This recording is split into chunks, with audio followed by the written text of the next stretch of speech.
없어요. 왜 그런지 아세요? 심을 줄을 몰라. 예배를 심지를 못하고 헌신을 심지 못하고 시간을 들이지 못하고 한국교회가 위기가 어디에 쏟는지 압니까? 오늘 새벽에 기도하면서 그런 은혜를 입었습니다. 아침에 기도하고 있는데 기도하는데 우리 권사님 한 분이 옆에 왔어. 쿡 찔러. 내가 안수 기도를 해드렸는데 또 와가지고 쿡 찔러. 상황 설명을 하러 오신 거야. 누구라고 얘기는 안 하겠어요. 여기 오셨을 수도 있어요. 오전 예배 내가 오신 줄 알았더니 안 오셨더라. 오전 예배는 내가 확실하게 다 얘기해드렸는데 영감님이 어젯밤에 나가가지고 밤새도록 고스톱을 치고 새벽 예배 시간까지 안 들어왔다는 거예요. 그래가지고 권사님이 헌금 기도 제목 화투 귀신 떠나가게 하여 주시옵소서 이렇게 해가지고 헌금 기도 제목을 올렸는데 그 헌금 읽다가 내가 하마터면 웃을 뻔했습니다. 화투 귀신이 왔대. 그리고 권사님이 와서 기도하는 목사 옆에서 막 목사님이 그래서 내가 금식을 하고 있고 막 이렇게 얘기하시는데 그때 딱 하나님이 성령님 내게 딱 쳤었어요. 봐라 신앙생활은 저렇게 하는 거야.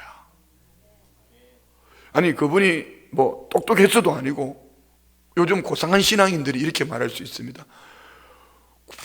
화두 귀신이 나도 안 치면 되는 거지 뭔 화두 귀신이 있고. 아니 그분의 표현은 그냥 그런 거니까 그거는 그거니까. 그런데 제가 말씀드리고 싶은 거 이거예요. 지난날에 우리 부모님 세대들은 지금부터 30년 40년 전에는요 이렇게 뭐가 마음에 석연치 않고 하나님 보실 때 뭔가 부족하면은요 그냥 하나님 앞에 와서 철야하고 막 금식하고 그랬어요. 양평 금식기도원에 제가 집회 갈 때 이천 순복음교회 권사님 70대 중반 되신 권사님이요 21일 금식한대요.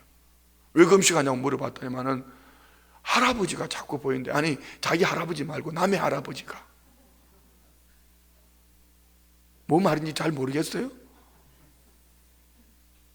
뭐 말인지 잘 몰라요 진짜? 남의 할아버지가 자꾸 마음에 들어오는데 그래가지고 21일 금식하러 왔대. 여러분 이게 주님 보실 때 얼마나 귀한 믿음인지 아세요? 근데 우리는 지금 이 시대 한국교회는 배운 게 너무 많아요. 들은 게 너무 많아요. 너무 똑똑해요. 너무 똑똑하다 보니까 계산을 너무 잘해요. 그렇게 신앙생활을 하면은 이렇게 얘기합니다. 무식하게 신앙생활을 한다고. 그 중독이면은 치유받아야지, 상담해야지, 뭐 이렇게 얘기합니다. 그런데 우리 부모님 세대는 그렇게 하지 않았습니다. 어떤 일이 있으면 이걸 가지고 먼저 하나님 앞에 와서 해결하려고 막 시간을 신고 금식을 신고 예배를 신고 거기다 기도 제목도요 막 그렇게 막 헌금과 함께 기도 제목도 올리고 막 이렇게 해가지고 하나님이 그때는 오늘 한국교회의 축복이 그때 뿌려놓은 씨앗의 축복을 우리가 받고 있는 거예요. 지금 우리가 신앙생활하는 이 모습 가지고는 제가 하나님이라면 안 주고 싶을 것 같아. 왜요? 너무 계산적이거든. 너무 계산적. 제가 어제 지구역장 기도 모임을 하다가 그런 얘기를 했잖아요. 엄청 우리 큰 아이가 나를 엄청 기분 나쁘게 했어요. 이게 뭐냐면은 이제 작은 아이가 다음 주 월요일 날 이제 큰 아이는 쪽으로 공부를 하러 가게 됩니다. 그러니까 요즘 뭐 계속 짐을 사요. 뭐 짐을 챙겨놓은 거예요. 뭐 그런데 카톡에 계좌번호와 함께 얼마를 보내달라고 이렇게 딱 와요. 그걸 알았어. 그렇게 하면은 그 뒤에 답글이 어떻게 달려오는지 아세요? 요렇게 와. 아빠, 나중에 예수님이 반값에서 내가 계산해가지고 드릴게요. 이게 한 번, 두 번이 아니에요. 아니 진짜 아니 뭐라고 왔냐면은요, 엄청 기분 나쁜 거야 이게. 예. 예. 아니 뭐라고 하냐면은요, 뭐 방값을 계산해 주겠네 어쩌니 뭐 그냥 이렇게 그냥 이렇게 한번 제가 읽어 드릴까요?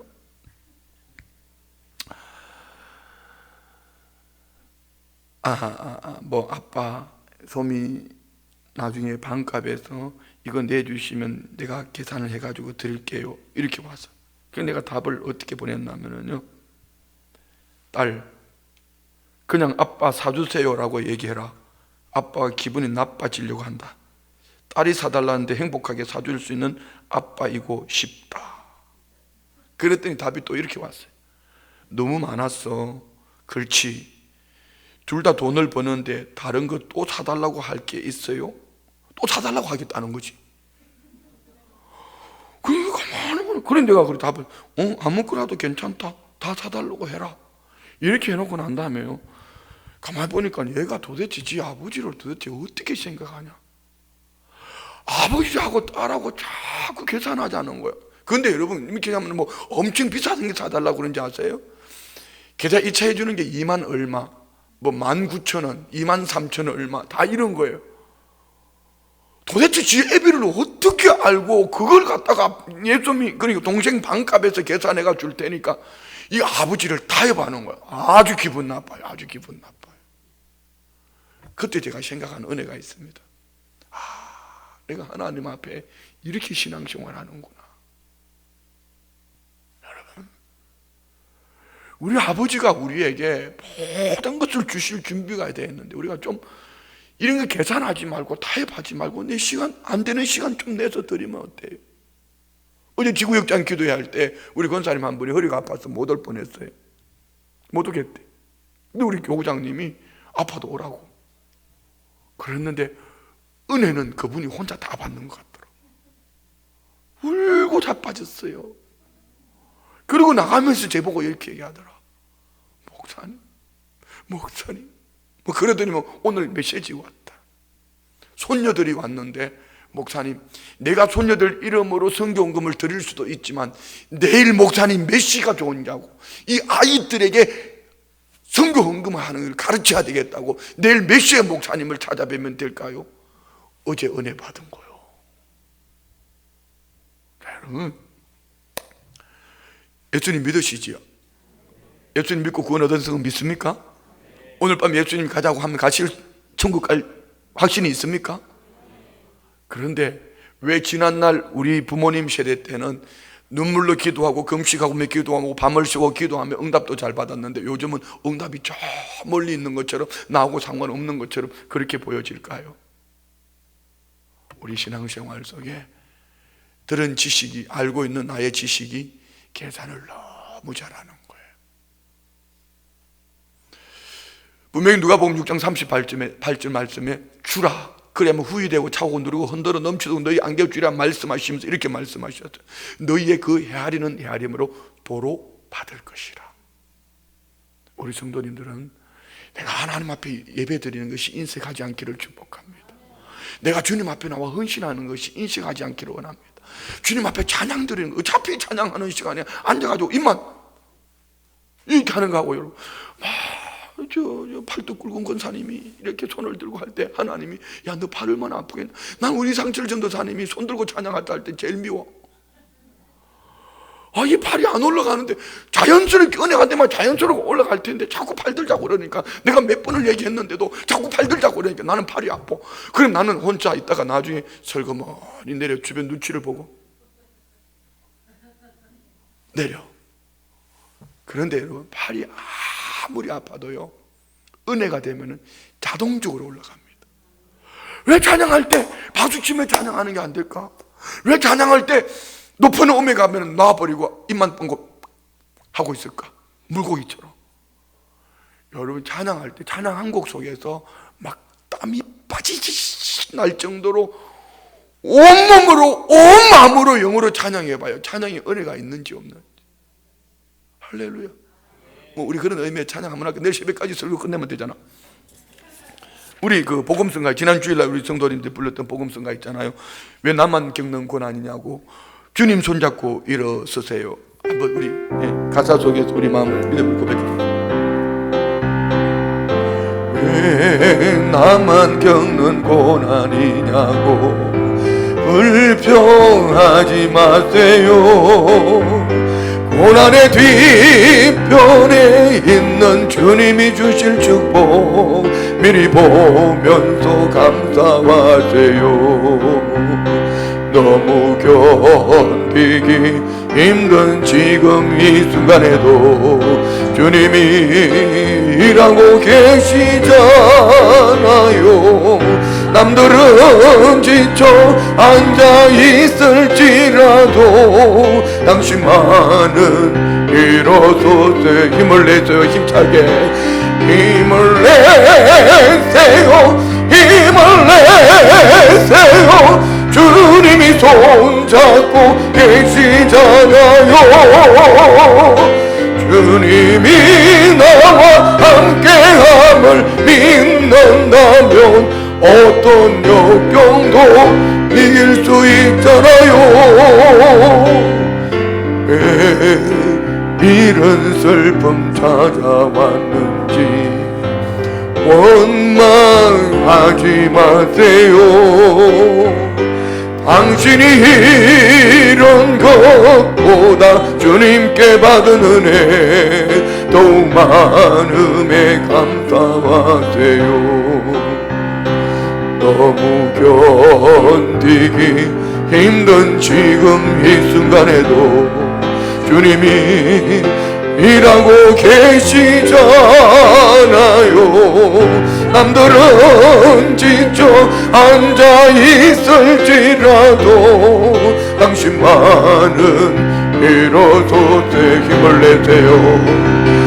힘을 내세요. 힘을 내세요. 주님이 손잡고 계시잖아요. 주님이 나와 함께함을 믿는다면 어떤 고난도 옆에 분을 바라보면서 힘을 내세요. 힘을 내세요. 힘을 내세요. 주님이 손잡고 계시잖아요. 주님이 나와 함께함을 믿는다면 어떤 고난도 견딜 수 있잖아요. 아멘. 할렐루야. 우리 성도님들 주님 손잡고 일어나시기 바랍니다. 그래요. 찬양할 때도요, 이 찬양 한 곡 속에서 내 마음을 담으면은 하나님이 마음의 응답을 주셔요. 우리 안에 하나님의 은혜가 부어진단 말입니다. 구원은 은혜로 받고 응답과 축복은 심는 대로 거두는 거예요. 성령 충만하면 성령 충만하면 사모하는 대로, 사모하는 대로. 잠언서 8장 우리 17절 말씀 한번 찾아서 읽어볼까요? 잠언서 8장 17절. 저는 개인적으로 이 잠언서 8장 17절을 너무너무 좋아합니다. 그래서 우리가 신앙생활 속에 그리스도인의 정체성, 방향을 설정하고, 두 번째는 믿음의 열정을 가지고, 세 번째는 하나님의 결국을 믿는 믿음입니다. 17절 다 같이 시작.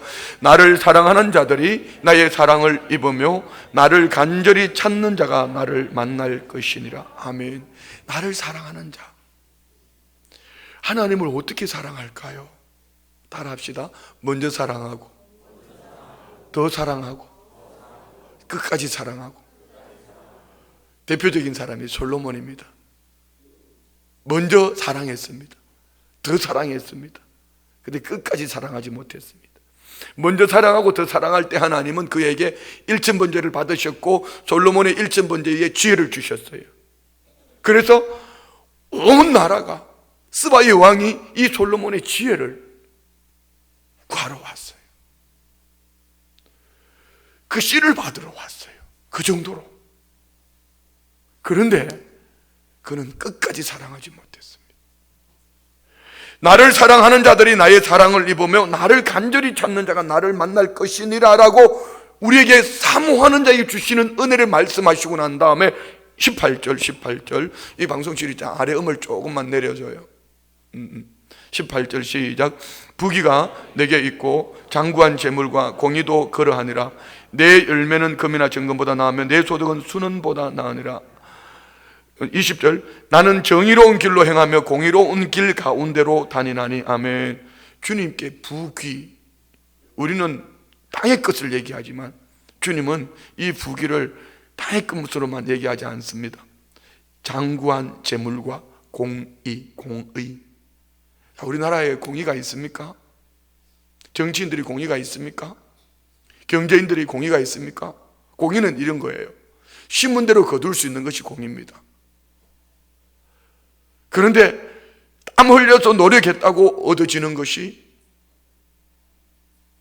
이 세상에, 이 시대에 경제적인 아니면 정치적인 룰이 없습니다. 그러나 하나님은 공의 하나님이라. 그죠? 하나님이 처음 사람 아담이 선악과를 따먹었을 때 범죄한 아담에게 하나님이 아담에게 먼저 말씀하셨지 않습니까? 선악과를 따먹으면 정령 죽는다. 정령 죽는다. 선악과를 따먹은 아담의 후손으로 오던 모든 이들을 죽을 수밖에 없습니다. 하나님 말씀하셨습니다. 그럼 하나님은 이 공의를 어떻게 이루시지요? 우리를 사랑하셔서 하나님은 공의를 이루시기 위해서 하나님이 육신의 몸을 입고 오셔서 말씀하신 그대로 하나님이 죽으시고 저와 우리를 살려주셨어요. 이 하나님의 공의입니다. 공의의 하나님이 20절에 나는 정의로운 길로 행하며 공의로운 길 가운데로 다니나니 이는 나를 사랑하는 자가 재물을 얻어서 그 곳간에 채우게 하려 함이라.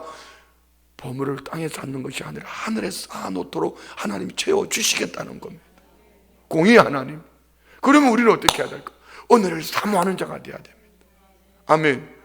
주님 앞에 올 때, 예배 올 때에, 기도할 때에, 찬송할 때 우리는 그냥 왔다 가는 걸로 수요 예배 드리는 것으로 수요 예배 드렸다 이것으로 끝나는 것이 아니라 오늘 이 한 번의 예배 속에서 나는 주님 앞에 어떤 믿음으로 드려질까, 어떤 예배를 드릴까, 어떤 사모하는 마음으로 드려질 수 있을까, 나의 찬양이 주님 앞에 어떻게 드려질 수 있을까, 나의 기도가 어떻게 드려질 수 있을까, 내 삶이 주님 앞에 어떻게 드려질 수 있을까, 남다른 믿음을, 열정을 나타내 보일 수 있기를 축복합니다. 그렇습니다. 오늘 본문은 내용은 너무 간단한 겁니다. 45절에 보면은요, 마가복음 7장 45절에 보면은 예수님이 오병이어의 기적을 이루시고 난 이후에 제자들에게 이렇게 말씀합니다. 45절 다 같이 시작. 예수께서 즉시 제자들을 재촉하사 자기가 무리를 보내는 동안에 배에 타고 앞서 건너편 어디로? 베세다로 가게 하셨습니다. 베세다로 가는 과정 속에 예수님이 광풍이 일어나서 제자들이 노젓는 힘겨워하는 모습을 보시고 새벽 3시부터 6시 사이 밤 사경에 물 위를 걸어오셨습니다. 그리고 제자들을 그 풍랑 가운데 건져주셨습니다. 그리고 예수님은 지금 어디로 간다 그랬죠? 베세다로 가는 중인데 53절 본문 봅니다. 같이 시작. 건너가 게네사렛 땅에 이르러 대고.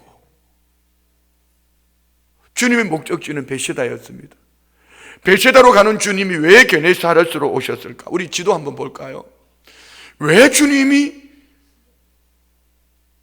베세다로 가시다가, 자, 여러분이 보시는 오른쪽에 위쪽은 북쪽입니다. 오른쪽은 동쪽입니다. 동쪽의 반대는 왼쪽은 서쪽입니다. 자, 베세다는 북동쪽에 있습니다. 북동쪽, 갈릴리 바다의 북동쪽에 있습니다. 북동쪽에. 게네사렛은 북서쪽에 있습니다. 저기서 말하는 게네사렛이라는 한 지역을 이렇게 찍어놨지만 사실은 이 게네사렛은요, 가버나움과 막달라 이 전체 지역을 통틀어서 게네사렛이라고도 합니다. 여러분이 보는 저 갈릴리 호수는요, 크기가 약 53km, 해저 마이너스 210, 해저 210. 이건 호수입니다. 큰 호수입니다. 근데 저들은 저 호수를 바다라고 얘기합니다. 근데 이 호수를 성경에서는 세 가지 지명으로 나오죠. 맨 밑에 보면, 맨 밑에 왼쪽에 뭐 있죠? 디베라, 남서쪽쯤, 중부 서쪽쯤에 디베라가 있죠. 디베라. 이 갈릴리 호수를 어떨 때는 성경에 디베라 바다라고 하기도 하고, 어떨 때는 게네사렛 호수라고 하기도, 어떨 때는 갈릴리 호수라고도 합니다. 어느 편에서 바라볼 때, 디베라에서 바라보는 갈릴리 호수는 디베라 바다요, 게네사렛에서 바라보는 이 바다는 게네사렛 호수요, 또 갈릴리 전체를 갈릴리 호수라고 얘기합니다. 그런데 오늘 제자들은, 예수님은 제자들을 베세다로 가자라고 말씀하시고 왜 게네사렛으로 오셨을까? 이는 성경에 이런 구절이 참 많이 있어요. 예수님이 예루살렘으로 올라가시다 어디로 가요? 여리고로 들어가셨습니다. 여리고에 왜 들어가셨죠? 여리고에 한 영혼이 주님을 갈증하고 있기 때문에. 그 사람이 누굽니까? 세리장 삭개오입니다. 예수님은 이 마가복음에서도 마찬가지, 마가복음 4장에 보면, 4장에서 유대 땅에서 머물러 있어서 제자들과 함께 막 주님이 그 밭의 비유에 대해서 씨 뿌리는 비유를 말씀을 드리고 난 다음에 예수님이 제자들에게 우리가 저편으로 건너가자. 그 저편이 어디입니까? 이방 땅입니다. 그라사인 지방으로 갑니다. 그라사인 지방으로 왜 가셨죠? 거기 그라사인 지방에 군대 귀신 들린 한 사람, 그 한 사람 때문에 주님은 낮에는 하루 종일 제자들과 함께 또 말씀을 가르치고 병든 자 고쳐주시고 귀신을 내쫓으시고, 예수님은 어디로? 그라사인 지방 이방 땅으로 가는 겁니다. 왜요? 그게 한 영혼이 군대 귀신이 들어있기 때문에 그 영혼의 갈증을 주님이 보신 거죠. 자, 오늘 예수님은 그러면 베세다로 가시다 왜 게네사렛 땅으로 오셨을까? 이 게네사렛 땅에는 남다른 사모하는 은혜를 입은 믿음의 사람들이 기다리고 있더라는 것. 자, 봅니다. 54절 다 같이 시작. 배에서 내리니 사람들이 곧 예수신 줄을 알고, 예수님이 게네사렛 땅에 이르러서 배에서 내리실 때에 사람들이 예수님인 줄 알았다. 안다. 이건 여기로서 안다. 이 안다는요, 안다는 크게 우리가 두 가지 안다고 할 수 있습니다. 안다를 크게 두 가지로. 내가 앞으로 나가야 될 것 같다. 안다가 두 가지로 나와 있죠. 두 가지. 안다가. 이 안다는요, 크게 두 가지인데 어떤 안다가 있냐면은요, 마가복음 5장에 보면은 그라사인 지방에 군대 귀신 들린 이가 한번 말씀 찾아봐요. 마가복음 5장 아마 6절 7절인가요? 한번 펼쳐보죠. 오크니 6절부터 다 같이 한번 봉독합니다. 시작. 그가 멀리서 예수를 보고 달려와 절하며 큰 소리로 부르짖어 이르되 지극히 높으신 하나님의 아들 예수여, 나와 당신이 무슨 상관이 있나이까? 원하건대 하나님 앞에 맹세하고 나를 괴롭히지 마옵소서 하니, 이는 예수께서 이미 그에게 이르기를 더러운 귀신아 그 사람에게서 나오라 하셨음이라. 이에 물으시되 내 이름이 무엇이냐? 이르되 내 이름은 군대니 우리가 많음이다 하고 자기를 그 지방에서 내보내지 마시기를 간구하더니. 자, 여러분, 이 군대 귀신 들린, 군대 귀신, 돼지떼가 2,000마리 돼지떼에 들어갔던 군대 귀신 들렸던 이 사람에게, 이 사람이 예수를 알아봤습니다. 누구로요? 하나님의 아들, 지극히 높으신 하나님의 아들로 알아봤습니다. 그런데 이는 예수님을 메시아 하나님의 아들로 알아봤는데, 메시아 예수님이 오셨을 때 그는 이렇게 말합니다. 나를 여기서 쫓아내지 말아주세요. 나를 여기서 쫓아내지 말아주세요. 자, 여기서 우리가 생각할 것이 있습니다. 여러분, 예수님이 여러분 안에 들어오면은 내 안에 어둠이 떠나가야 정상입니까? 아니면은 어둠이 내 속에 있어야 정상입니까? 어둠이 떠나가야죠. 바로 이겁니다. 그들은, 그 귀신은 예수님을 아는 지식은 있었지만 믿음이 없으니 귀신은 예수님이 들어오면 떠나가는 거예요. 여러분, 이걸 우리 한번 적용해봐요. 우리에게 적용해봐요. 여러분, 예수님 믿으시지요? 내가 예수님을 믿으시면은 내 안에 빛 대신 주님이 내 안에 들어오시면 내 생각이 바뀌고 내 말이 바뀌고 귀신 같은 생활이 바뀌는 거예요. 그냥 이전에는 그냥 내 멋대로 살아오던 인생이 질서가 있고, 이제는 내 마음대로 살아오던 인생이 질서가 있고, 이전에는 내 말이 더러운 말 하던 입의 말이 선한 말로 바뀌어지고, 가정에, 가족들 안에 질서가 있고 바뀌어지는 거예요. 왜요? 내 안에 더러운 것은 빛 대신 주님이 오면은 그 안에 머물러 있을 수가 없습니다. 예수님 잘 믿으셔야 됩니다. 예수를 믿는다는데 왜 중독이 될까요? 그는 믿는 게 아니고 아는 지식에 머물러 있습니다. 오늘 저와 우리가, 오늘 한국교회가 이 부분에 너무 젖어 있어요. 오늘 이 시간에 주님이 여러분 마음속에 찾아오셨음을 믿습니까? 오늘 하루 종일 일하시고 얼마나 피곤하시겠어요? 학교 가서 공부하고 얼마나 피곤하겠어요? 그러니 목사가 여기까지 내려오죠. 친히 환영 나왔잖아. 얼마나 피곤하시겠어요? 뭐 오전에 이런 거 할 필요도 없어. 저기서 막 쏟아내면 막 다 은혜가 돼요. 그런데 여러분, 피곤한 거 말고 이상하게 설교만 시작하면은 귀가 막혀요. 이상하게 설교만 시작하면 눈이 감겨요. 왜 그럴까요? 남들이 얘기하면 기분 나쁘겠지만은 자기 자신은 알아요. 내 안에 이거는 은혜가 아니고 어두움이구나. 어두움이구나. 예수님을 믿는 믿음 안에 있으면, 믿음의 주님이 나의 주인으로 내 속에 들어올 때 내 안에 묻고 있던 더러운 영은 떠나갈 줄 믿습니다. 할렐루야. 그렇게 아멘도 그냥 바리톤 목소리, 우리 순복음교회 아멘은 그렇게 하면 안 돼. 다시 한번, 여러분 안에 주님이 들어와 계시면 믿습니까? 그렇지. 그것도 안 돼. 아직까지 약해. 할렐루야. 남다른 아멘이 있어야 되지 않겠어요? 남다른 아멘이? 그렇잖아요. 근데 이 아멘은 우리가 믿습니다, 진실로 그렇습니다, 확신합니다, 이렇게 고백하면서도 머릿속에 있으면은 여러분 아무런 주님의 역사가 없습니다. 그런데 오늘 그들은, 게네사렛 이 동네에 있던 그들이 예수님이 오셨을 때 그들은 어떻게 했을까요? 예수님이 진짜 알았다, 알고 그들은 행동하는 믿음, 살아있는 믿음, 사모하는 마음. 다음 절 볼까요? 다음 절. 아니 그 말고 본문 어디 갔냐? 55절. 자, 55절 다 같이 읽습니다. 시작. 그 온 지방으로 달려 돌아다니며 예수께서 어디 계시다는 말을 듣는 대로 병든 자를 침상께로 메고 나오니. 자, 그거 올려놓으세요. 예수님이 오셨습니다. 그들은 예수님에 대해서 알고 있습니다. 그 앞절에 54절에 뭐가 있을 것 같은데, 54절. 예. 자, 봐요. 배에서 내리니 사람들이 곧 예수신 줄을 알고는 이 야다.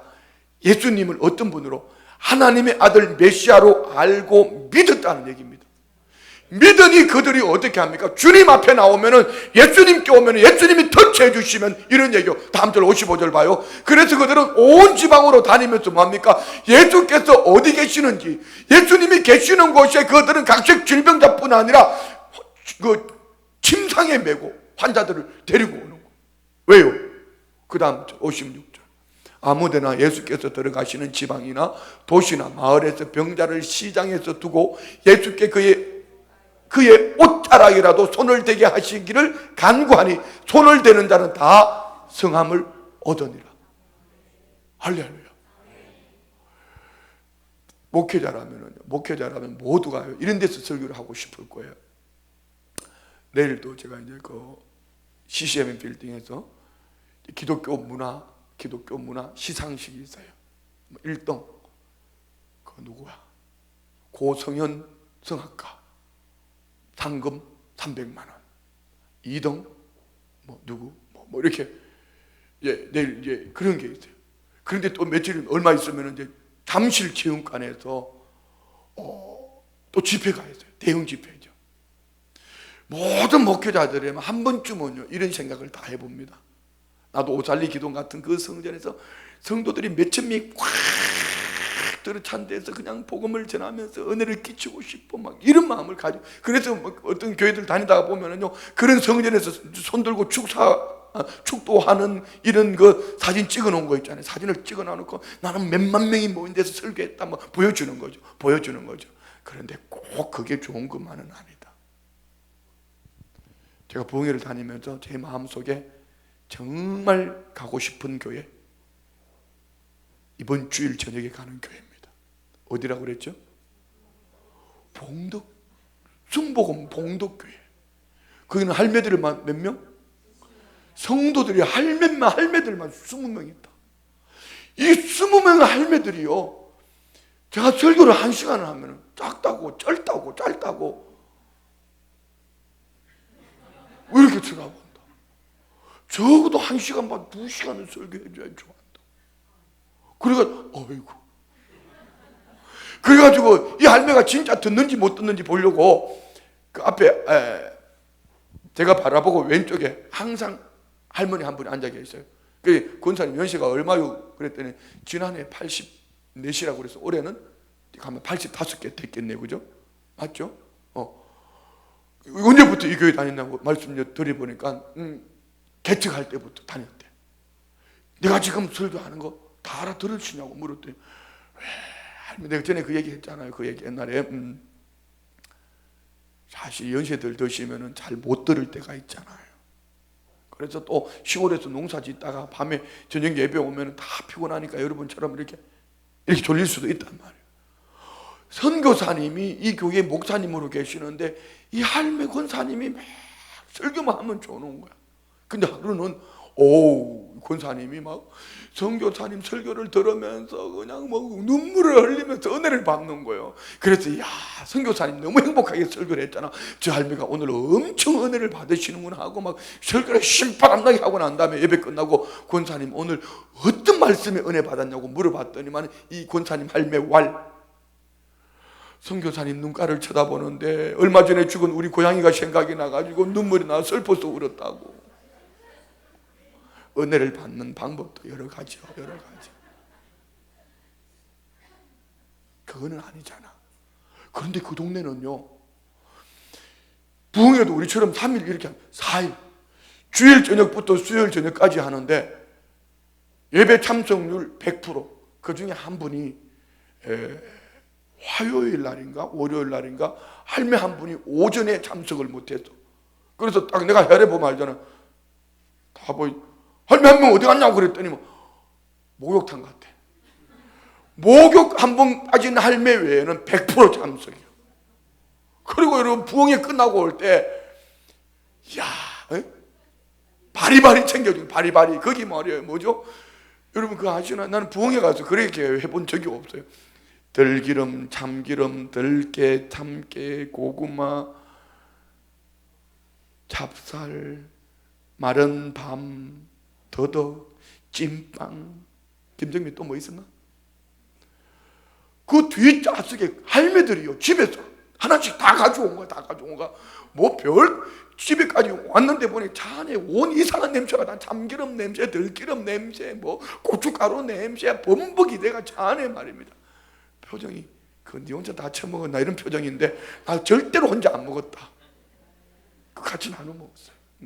누구 졌냐고 묻지는 마세요. 그랬어요. 하여튼 그랬어요. 거기는요 진짜. 그래서 이제 박태환 목사님 보고 얘기하는 거죠. 그분이 젊은 분이잖아요. 박태환 목사님 실력이 있습니다. 아주 열정도 있고 괜찮아요. 왜 이렇게 시골에서 이 할매들 매그 숫자하고 근데 그분은요 중독됐어요. 그 할머니들이 그렇게 좋은 거야. 거기를 떠날 수가 없어.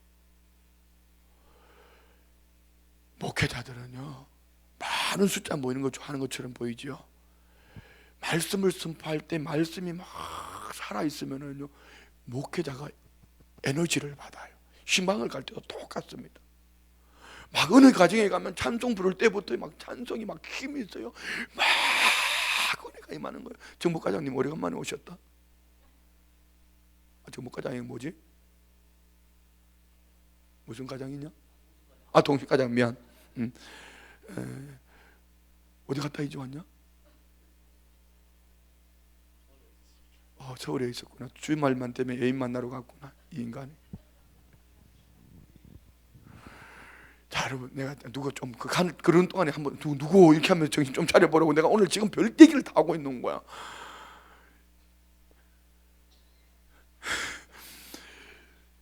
우리가 신방을 가서 보면은요, 모든 가정에는 막 찬송하면은 막 찬양의 은혜가 있고요, 기도하면은 막 말씀이 막 쫙 꿀성이처럼. 근데 어떤 가정에는 찬양을 하면은 목을 막 좋아요, 이렇게 찬송을 못 부르게. 진짜예요.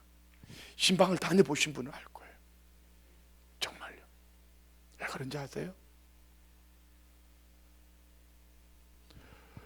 오늘 적어도 이 게네사렛에서 살고 있는 이분들은요, 예수님을 아는 머리 지식에 머물러 있는 것이 아니고 예수님이 베세다로 가시다가 게네사렛으로 가야 될 만한 이유, 그 이유는 게네사렛이 조성하는 것이 아니고 여기는 주님을 기다리고 사모하는 주의 백성들이 그곳에 있다는 겁니다. 그들은 죽은 믿음이 아니라 살아있는 믿음, 액션, 말씀하신 그대로 주님이 오시니까 주님을 모셔드리고 주님을 인정하고 온 동네를 쫓아다니며 주님 오셨을 때 주님으로 말미암아 터치해 주시고 주님 만져주시고 주님 명령해 주시고 주님의 옷자락에 손만 대어도 나을 수 있다는 이 믿음을 가진 그들, 주님은 그들의 중심을 보시는 거죠. 그러면 여러분, 우리 생각하셔야 됩니다. 예수님이 여러분 가정에 계시나요? 왜 하면 안 하시나요? 예수님이 여러분 가정에 계십니까? 예수님은 온 우주 만물 가운데 계셔요. 그런데 어느 가정에서는 주님이 주인 되셔서 역사하시는가 하면 어느 가정에는 주님이 역사하지 않습니다. 오늘 새벽에도 말씀 나눴지 않습니까? 발에서 먼지를 떨어버리라. 주님을 거부했거든. 전도자를 거부했거든. 근데 어떤 가정에는 막 스펀지가 물을 빨아들이듯이 막 찬양에, 기도에, 말씀에 막 이리 사모하는 마음이 있단 말입니다. 오늘 게네사렛 동네 이분들은 그런 은혜가 있어요. 예수님이 배에서 내렸을 때에 그들은 예수님을 바라보는 순간에 우리가 기다리던 메시아, 그 주님이 오셨구나. 그리고 막 사모하는 마음으로 온 동네 사람들을 쫓아다니는 거예요. 할렐루야. 우리 성도님들 안에서 이런 은혜가 있기를 축복합니다. 제가 요즘 드디어 우리 교회가 이제 부흥할 때가 됐구나 확신하는 게 있어요. 확신. 그게 뭐냐면은 우리가 선교를 가거나 어떤 전도를 하거나 영적인 축복을 받기 전에는요, 아주 마귀 역사가 강하게 일어납니다. 여러분, 이걸 영적으로 잘 분별할 수 있기를 축복합니다. 그 선교할 때 기도 없이 가면은요, 여러분, 아니면은 어떤 전도 모임을 갈 때 기도 없이 가면은요, 여러분이 묶일 수도 있습니다. 분별이 안 되거든요. 제가 요즘 우스갯소리로 한 얘기잖아요. 우리 교회는 무슨 나무가 많다? 우리 교회 무슨 나무가 많다? 내가 한 얘기가 아니고 오늘 빌립 할매들이 얘기 잘하더라. 무슨 나무가 많냐고 물어보면 우리 교회는 고목나무가 많대. 그리고 우리 교회는요, 페닥 같은 사람이 많대. 페닥은 뭐죠? 이렇게 옆에 분에게 한번 물어봐. 옆에 분에게 지난해 전도 몇 명이나 했냐고 물어봐. 지난해 전도 몇 명이나 했냐고 한번 물어봐요. 물어보라니까. 그거 이순득 전사님 좀 물어보라니까. 지난해 전도 몇 명이나 했나요? 그럼 이렇게 대답하죠. 당신이 페닥이구나. 옆에 보면 그렇게 대답하면 돼. 그게 정답이에요. 자, 보세요. 그런데 이걸 절대로 여러분 낙심하면 안 돼요. 제가 어제는요, 1, 2 스트레이트로 4대 얻어맞았습니다. 4대 팍팍팍팍팍팍 날라오는데요, 와, 제가 어제는요, 야, 이렇게 하다가 내가 이거 목회하겠나 싶을 정도로 막 앞뒤 좌우 사방에서 막 날라오더라고. 페이스북에 뭐 목사한테 상처받았다고 글을 올리질 않나, 희한한 게 다 날라왔어요. 그러면서 딱 깨달아지는, 옳거니 우리 교회가 부흥할 조짐이 보이는구나. 우리 성도님들이 드디어 영적인 축복을 받을 때가 왔구나. 왜? 마귀 사탄이 전주곡이에요. 여러분, 고목나무는 그냥 두면 고목이 되지만 고목이 꽃이 피면 고목에 꽃이 피면은 괴목이 되는 거예요. 이 괴목은 여러분 돈으로 따질 수 없는, 환산할 수 없는 값어치가 있단 말이에요. 잘 모르면은 유근창 장로님 댁에 한번 가봐요.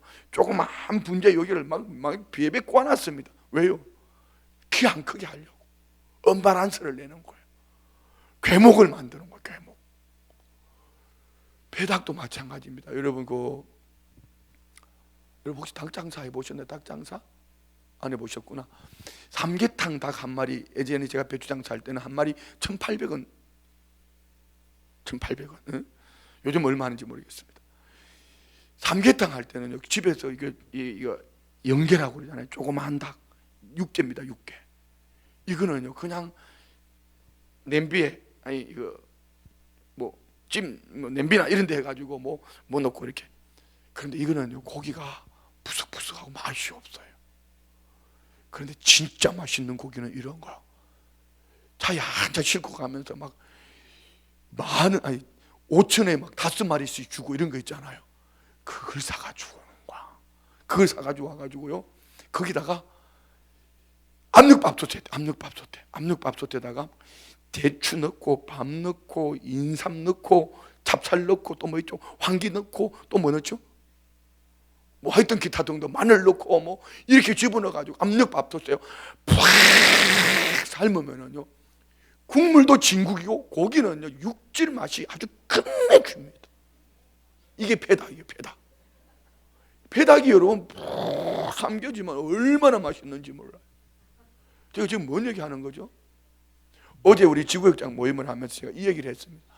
잘 들어봐요. 교회가 콩자루 같은 교회가 있고 메주 같은 교회가 있어요. 메주 같은 교회. 우리 성도님들은 콩자루 같은 교회예요? 메주 같은 교회? 오, 컨닝했구나. 새벽 예배도 안 나왔는데 어떻게 아셨을까? 콩자루는요 자루 안에 이제 콩이 담겨 있어. 자루 안에 콩이 담겨 있는데 이 자루를 쏟으면은 콩이 뿔뿔이 다 흩어져 가버려. 이런 교회는요 주님이 역사가 없습니다. 다 잘날 맛에 막 통통통통통 띵겨요. 여기다가 쏟아보면 통통통통통 띵길 거예요. 우리 교회는 그런 분 한 분도 없죠? 아멘 안 하는 거 자기가 그 사람이구나. 통통통 띵겨요. 그런데 이 콩을 푹 삶어. 푹 삶고 자루에 넣고 막 발로 막 진리게 밟아. 껍질이 다 벗겨지고 막 진리게 밟아. 그런데 옛날에는 요거 있잖아요. 왜 우리 할머니 보니까 그렇게 하더라고. 이거 보고 뭐라 그러나 이거. 털을 만들어 놓고 거기다가 푹 삶은 콩을 자루에 넣어가지고 그 안에 집어넣고 발로 밟으면은요, 메주가 한 덩이가 딱 나오는 한 덩이. 메주덩이. 교회는요 메주 같은 교회가 돼야 돼요.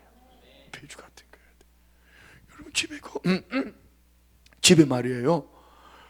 우리 할머니가 집에 그게 메주 해가지고 밟아가지고 달아놓으면은요, 달아놓잖아요. 지프로다 딱 엮어가지고 무덤 달아놓잖아요. 처음에는 좀 괜찮은데 며칠만 지나가면 온 집안에 이상한 냄새가 납니다. 그러면 여기 장로님들 시구 쓰시는 표정이 그런 거예요. 그때는 간식이 없었잖아요. 밤에 자려고 딱 들어 누워가 손 딱 올리면은 메주가 딱 잡힙니다. 딱 뜯어가지고. 근데 이 메주덩이가 나중에 보면 네모 반듯했던 메주덩이가 나중에는 찌그러들고 이상한 형태로 바뀌는 거예요. 왜요? 마귀가 와서 다 뜯어먹어버렸어. 교회도 마찬가지입니다. 늘 메주덩이로 남아있는 교회가 아니에요. 서로가 정말 사모하는 마음으로 은혜 속에 껴있으려고 몸부림하지 않으면 마귀는요 메주덩이 자꾸 뜯어먹습니다. 아마 아예 콩 같은 교회는 마귀는 건드리지 않습니다. 콩 같은 교회는 그냥 쏟아 부어놓으면 자동적으로 다 흩어져 갈 거니까 그런 교회는 아예 건드리지도 않아요. 우리 교회 같이 메주 같은 이런 교회를 마귀 사탄이 다 순복음 춘천교회 주들 안 되겠네. 막 정신없이 막 메주 매달아 놓으면 막 뜯어먹는 거예요. 막 뜯어먹는 거. 뜯겼잖아 봐. 주일날 어디 갔다 왔냐? 막 뜯어먹는 거예요. 막. 이런 거. 자, 우리 오늘 본문 말씀을 보면서 한 가지만 생각해요. 제가 오늘 사실은 이 본문을 두고 다음 장으로 넘어가려고 하다 이 본문 속에 너무 중요한 것이 우리 신앙생활 속에 있잖아요. 왜 예수님은 예루살렘으로 가시다가 예루살렘으로 바로 가지 않고 유대인들이 개 취급하는 사마리아인들 마을로 가셨을까? 왜 사마리아인 골로 가셨을까? 왜 예수님은 베세다로 가자고 말씀하시고 게네사렛으로 들어오셨을까? 왜 예수님은 다른 곳으로 가자 하시다가 순복음 춘천교로 오셨을까? 여기에는 남다른 사모하는 마음을 가지고 주님을 기다리고 주님을 기대하고 주님이 터치해 주시고 주님이 만져주시기를 원하는 이런 은혜. 할렐루야. 그런데 여러분, 여기서 하나 더 중요한, 한 발 앞서가며 깨달아야 될 것은, 오늘 본문 앞에 예수님이 오병이어의 기적을 이루셨을 때에 그 사람들이 땅의 끝 때문에 예수님을 붙잡고 그 땅 임금 삼으려고 합니다. 오늘 본문은 기적으로만 끝나고 있지만 기적으로만 끝나는 신앙은 위험합니다. 표적을 본 까닭이라. 그 표적을 바라보고 예수님을 따라오는 거예요. 그 다음에 뭐가 있어야 될까요? 이 표적, 이 기적 뒤에는 하나님의 영광, 사명이 있어야 되는 거예요. 할렐루야. 오늘 사모하는 믿음의 결정은, 열매는 사명입니다. 할렐루야. 우리 말씀 정리 마칩니다. 이렇게 학생들이 이렇게 수요일 날 저녁 예배 오는 거 참 귀한 거예요. 우리 청년들이 이렇게 오는 건 너무 귀한 거예요. 하루 종일 일하시고 우리 성도님 이렇게 오시는 건 너무 귀한 거예요. 어차피 1시간 반 예배 드리잖아요. 찬양하고. 그런데 우리가 이 시간에 많은 교회들이 수요 저녁 예배를 드릴 거예요. 주님은 모든 교회의 머리 되시고 모든 교회의 주인 되실 줄 믿습니다. 그렇지만 우리는 주님 보실 때 분명 요한계시록에 보면 소아시아 7교회가, 어떤 교회는 칭찬 듣는 교회, 어떤 교회는 책망과 칭찬 듣는 교회, 어떤 교회는 책망만 듣는 교회가 있습니다. 그럼 우리 교회는 필라델비아 교회나 스무나 교회처럼 칭찬만 듣는 교회. 교회라고 다 똑같은 것은 아니더라. 성도라고 다 똑같은 것은 아니더라.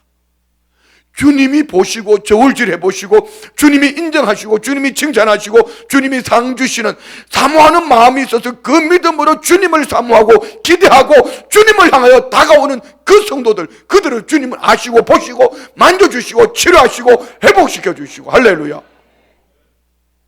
그리고 그것으로 끝나면 안 되죠. 회복되어진 저와 우리는 어떻게 해야 될까요?